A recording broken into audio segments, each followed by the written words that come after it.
Seguimos aquí en su espacio Voz para el Cambio, conversando con Héctor Miolán y don Aristóteles Poncerrate, el tema de la crisis interna de los Estados Unidos. Héctor Miolán, que todavía Estados Unidos sigue siendo la primera economía mundial. Hay cosas que yo, como hombre de la Peñita de Dajabón, no la entiendo. ¿Cómo un país puede ser la primera economía del mundo y es el mayor endeudado, y que otro país en cuanto a la participación en el PIB mundial duplique a ese que se indica como la primera economía del mundo? Por ejemplo, China duplica hoy a Estados Unidos en el PIB mundial. China produce el doble que produce Estados Unidos. China es el primer acreedor o el primer prestamista de Estados Unidos. China le tiene dinero cantidad prestado a Estados Unidos. Pero además China tiene papeles en la Bolsa de Valores de Nueva York por miles de millones. Y yo no entiendo cómo es que Estados Unidos sigue siendo la primera economía del mundo. Yo no sé si Natanael envió el enlace a Héctor Miolán, que se pueda conectar y entonces conversar con Poncerrate sobre estos temas. Adelante, Poncerrate. Es que lo que estás planteando, querido Alfonso Torres Ulloa, es lo siguiente: no es la principal economía porque después de la Segunda Guerra Mundial los norteamericanos se aprovisionaron, formaron la organización del Tratado del Atlántico Norte, la OTAN, pero al mismo tiempo formaron el Banco Mundial, formaron el Banco Interamericano de Desarrollo y formaron el Fondo Monetario Internacional, que comenzó a prestarle a todos los demás países y los hizo satélites de su órbita económica. Lo que está aconteciendo en la actualidad con la Unión Europea, que se pensaba que podía ser un contrapeso económico, este grupo de 27 países que conforman la Unión Europea, que podrían ser un contrapeso económico a los Estados Unidos, y resultaron ser entonces satélites y commodities, como se dice en economía, de la economía brutal norteamericana, y entonces siguen los patrones económicos de, de esta economía, y por eso Estados Unidos sigue siendo en la actualidad la primera economía mundial, porque tiene una serie de países satélites que conforman su enclave y que siguen sus propias políticas monetarias. Entonces, eso hay que también verlo y analizarlo, que ellos supieron organizar todo el esquema económico mundial a su provecho y beneficio. Por eso pueden tomar sanciones contra todos los demás pueblos que están utilizando su moneda, y esas sanciones siempre van a ser económicas, y por eso se mantienen en la supremacía del mundo económico actual, don Alfonso Torres Ulloa. Mientras sube, la caída va a ser más dolorosa. La deuda que tiene Estados Unidos no es con esos organismos multilaterales, Fondo Monetario, Banco Interamericano, es con China directamente. Es China la que tiene dinero en Estados Unidos. China no anda buscando préstamos. China produce riqueza y tiene hoy la primera economía del mundo. Entonces hay cosas que yo no la voy a entender, Poncerrate. Yo aprendí que 2 mangos Yamagui son 2 mangos Yamagui y no un bullita y 3 margaritas. Pero bueno, son de las cosas de la vida. Ahí entra don Héctor Miolán. Lo dejo con don Héctor Miolán para que usted se emburuje ahí. Entre las jaboneros lo veo. Héctor, saludos. Está el tema, Aristóteles, de la crisis externa de los Estados Unidos. ¿Cómo marca la guerra de Ucrania hoy a esa economía norteamericana? A ver si don Héctor Miolán puede ayudarnos a reflexionar sobre esa parte. Pero es que si Estados Unidos, don Alfonso, no tuviese el respaldo de todos esos, de esa comunidad económica europea y de todos los países que utilizan su moneda, el dólar, para las transacciones a nivel internacional, no tuviera el poder económico que tiene en la actualidad, no es que no tenga una deuda súper numeraria y que es totalmente deficitaria e inflacionaria, es que tiene como commodities todos estos, no solo la Unión Europea, sino todos los demás países que utilizan su moneda en el intercambio comercial y que le dan esa preponderancia a la economía mundial. Adelante, Héctor. Héctor, saludos. Bueno, Héctor, mira, si me escucha, Héctor. Héctor, ¿me escucha? Te escucho ahora. Ok. En Estados Unidos hay una crisis interna. Por eso lo de aumentar el tope de la deuda. Por eso el gran endeudamiento que tiene con China, con Japón, fundamentalmente. En este momento, Héctor, lo que está aconteciendo en el mundo con lo de Ucrania, que es una guerra que la sostiene Estados Unidos, hasta dónde sigue impactando o impacta sobre la crisis interna de los Estados Unidos en términos económicos. Y una crisis económica se va a reflejar en una crisis social, laboral. Adelante, Héctor. Buen provecho con tu café, don Violán. Fíjate, se me quedó de hablarte. Hay una obra, y yo, modestia aparte, que con mi visión marxista, que tiene mucha vigencia, que es El imperialismo, fase superior del capitalismo. Aunque ya hoy en día suena como arcaico en la República Dominicana, el análisis marxista, esa obra de Lenin, donde Lenin habla de esa fase y de la crisis fundamentalmente del capitalismo financiero.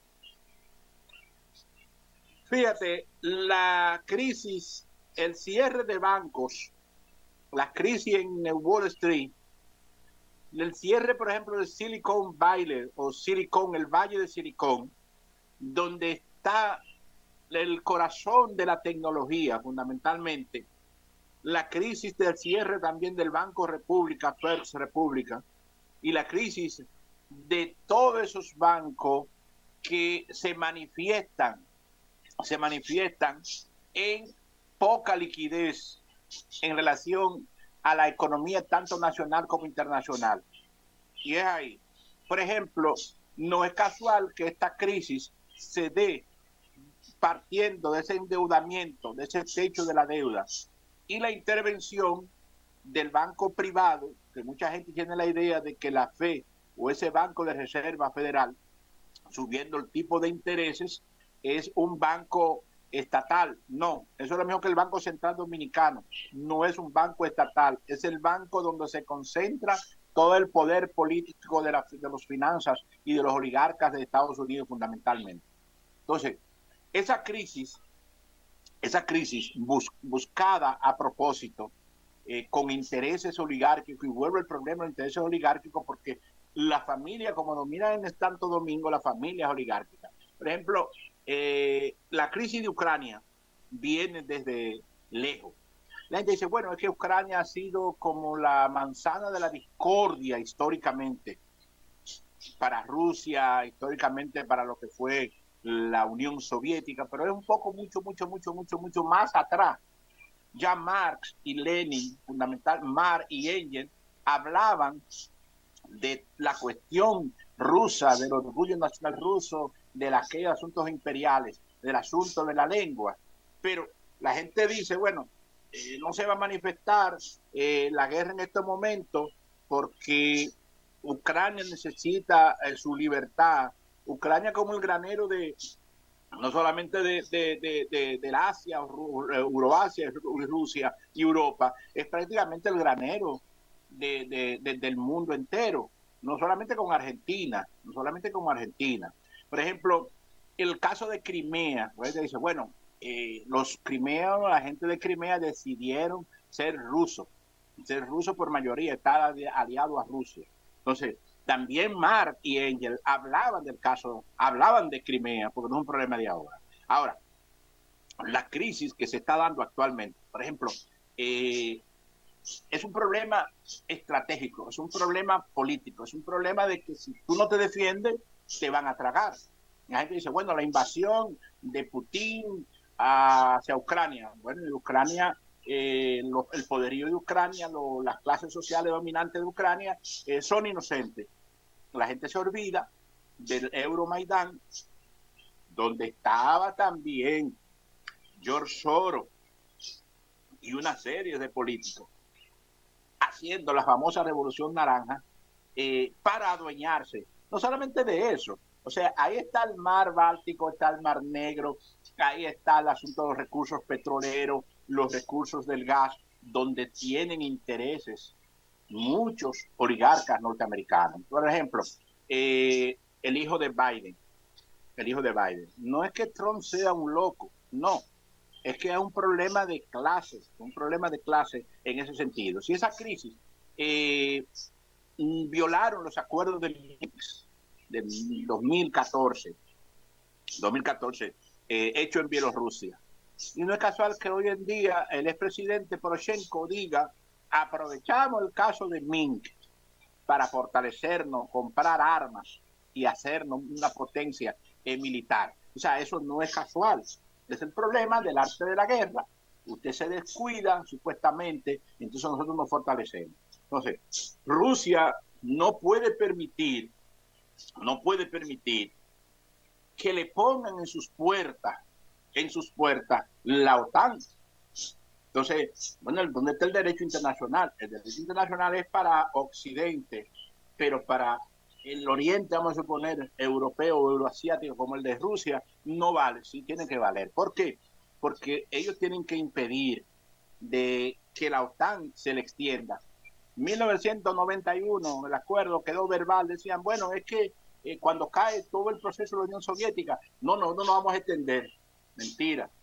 De inmediato se extendieron, y no es casual hoy del famoso grupo B, 9 de los países como Bulgaria, Moldavia, Lituania, que tienen la OTAN dentro. Entonces, esas guerras que se está dando hoy no es una guerra simple de Rusia contra Ucrania, no, es una guerra de Rusia contra la OTAN, contra todo el poderío económico y político y militar, no Occidente como tal, porque la gente quiere ver el problema los occidentales y los orientales. No es casual que todas las obras que se han creado, intelectuales, culturales, para poner el problema como un simple problema cultural, como que el problema es porque los rusos, la mayoría de los ucranios hablan ucraniano, pero hay una influencia del lenguaje ruso, y hay que ser antirruso, antilenguaje, porque es una de las formas que se manifiesta la lucha política, no la lucha simplemente económica. Entonces esa guerra que está implementada fundamentalmente por Occidente, en este caso Estados Unidos, la Comunidad Europea, ¿qué está pasando? ¿Qué pasó ayer? El caso de Kajakova o Kayakova, la explosión de una de las presas más grandes de esa región. Rusia se acusan a Rusia, Ucrania acusa a Rusia, pero la cuestión es que es una realidad. Hay expertos que han dicho que ahí hay mucho, que es prácticamente una bomba química, que hay muchos efectos nucleares, muchos efectos negativos para la población de esas regiones. Entonces, el mismo caso de Nord Stream 1 y 2. Nord Stream es la compañía, es en donde los tubos que llevaban todo el gas hacia la Europa. Este es el caso de las famosas sanciones del envío de remesa o la transferencia, caso SWIFT. Entonces, ya tiene un año todas esas transferencias, todas esas sanciones. Y Rusia, que es lo que tienen que entender, Rusia sigue parada. Dice, bueno, pero tú eres prorruso. No, el problema no es de prorruso. Porque si vamos prorruso desde el punto de vista de clase, nosotros no podemos ser prorrusos. Nosotros lo que, en este caso nuestro, es que estamos viendo que esta nación tiene que defenderse, porque Putin no es comunista, Putin no es socialista, Putin es parte de una educación rusa, de una educación política donde los rusos prevalecen. Entonces, esa crisis de Ucrania. El tiempo nos vence, Héctor. Esa es la idea. No, yo sé que uno teoriza mucho y el deseo es de abarcar todo. Es una vieja costumbre. Aristóteles la sabe, ¿no? Porque tú eres más o menos de otra. Mira, en conclusión, debemos estar alerta permanente de una tercera guerra mundial. No vamos a ser hiperbólicos, no vamos a ser exagerados, porque lo que se está dando es que la crisis norteamericana, la crisis que va a manifestarse, la que está manifestando en Ucrania, que es manifestarse en toda Europa y toda Asia, no va a terminar ahora. No va a terminar ahora. Los chinos tienen un capítulo y ese capítulo los chinos no lo van a cerrar. El caso de Taiwán no lo van a cerrar así por así. Entonces, en conclusión, yo lo que exhorto es a que veamos objetivamente lo que está pasando en el mundo entero, que nos afecta tanto a los inmigrantes, tanto a los dominicanos que estamos, a las poblaciones mundiales que estamos en Estados Unidos, como a nuestra República Dominicana, donde hay ciertos intelectuales y filósofos que están adheridos con las posiciones del sistema norteamericano, sin profundizar. Hablan de Putin, hablan de Rusia, pero se olvidan de hablar de la realidad que se está dando. Yo tengo en proyecto, que te lo voy a hacer llegar, redactando un trabajo sobre la posición de los intelectuales y filósofos dominicanos frente al caso ruso y europeo y el caso de Ucrania. Muchas gracias, Héctor Miolán, por estar siempre con nosotros. Esperamos una segunda vuelta, una segunda ronda de Héctor Miolán con el filósofo Aristóteles Ponserrate, porque Ponserrate, cuando yo estoy, se queda escuchando a Héctor Miolán ahí para aprender. Una gran virtud de los filósofos. Gracias, Ponserrate. Me extrañó que mi gran amigo histórico no me hizo ninguna pregunta, pero dile que tenemos pendiente el caso de Enrique Dulce y la influencia filosófica en la izquierda dominicana. Muy bien, muchas gracias. Ponserrate, muchas gracias. Gracias a ustedes. Gracias, Natanael, gracias, Natanael. Hasta mañana.